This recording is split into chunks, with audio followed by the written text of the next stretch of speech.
Hello दोस्तों, आज हम लोग एक ऐसी कहानी के बारे में जानेंगे जिसको जानकर हम लोगों के अंदर एक अच्छी भावनाओं का विकास होगा। कुछ तो शिक्षा अवश्य ही मिलेगी। कहते हैं ना कि हर कोई किसी का बुरा नहीं कर सकता, हर कोई किसी का बुरा नहीं कर सकता। उसने जो भी किया क्यों किया, शायद वो हमारे अच्छे के लिए किया हो या हमारे बुरे के लिए किया हो, उसने क्यों किया इस बात का पता पहले लगा लेना चाहिए, तभी कोई कदम आगे बढ़ाना चाहिए। तो एक ऐसी ही कहानी है नदी और केकड़े के बीच की। तो चलिए हम लोग उस कहानी को सुनते हैं।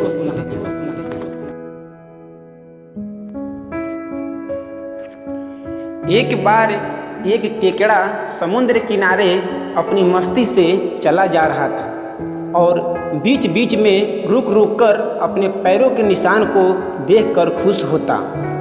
आगे बढ़ता, पैरों के निशान देखता, उससे बनी डिजाइन देखकर खुश होता। इतने में नदी की एक लहर आई और उसने उसके पैरों के सब निशान मिटा दिए। इस पर केकड़े को बड़ा गुस्सा आया।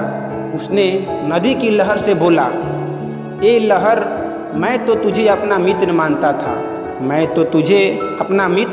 था, पर ये तूने क्या किया? मेरे बनाए गए सुंदर पैरों के निशान को ही मिटा दिया।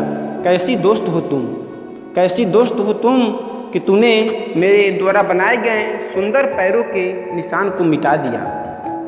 तब नदी की लहर बोली, वो देखो, पीछे से मछुआरे लोग तुम्हारे पैरों के निशान देखकर ही तो केकड़े लोग को पकड़ रहे हैं। वो देखो, मछुआरे लोग तुम लोगों के पैरों के निशान को तो देखकर ही तुम लोग को पकड़ रहे हैं। हे मित्र, तुमको वो पकड़ न ले, बस इसलिए मैंने निशान मिटा दिया और मैंने कोई गलत काम नहीं किया। बाकी तुम्हारी सोच के ऊपर निर्भर करता है। तब जाकर केकड़े को सारी बात समझ में आई। सच यही है, कई बार हम सामने वालों की बातों को समझ नहीं पाते हैं। कई बार हम लोग सामने वालों की बातों को समझ नहीं पाते हैं और अपनी सोच अनुसार उसे गलत समझ लेते हैं। जबकि हर सिक्के के दो पहलू होते हैं। अतः मन में बैर लाने से बेहतर है कि हम सोच समझकर निष्कर्ष निकालें।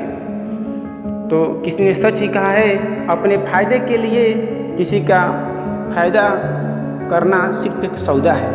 अपने फायदे के लिए किसी का सौदा करना सिर्फ एक सौदा है, मगर बिना फायदे के किसी का फायदा करना ही सच्चा परोपकार है।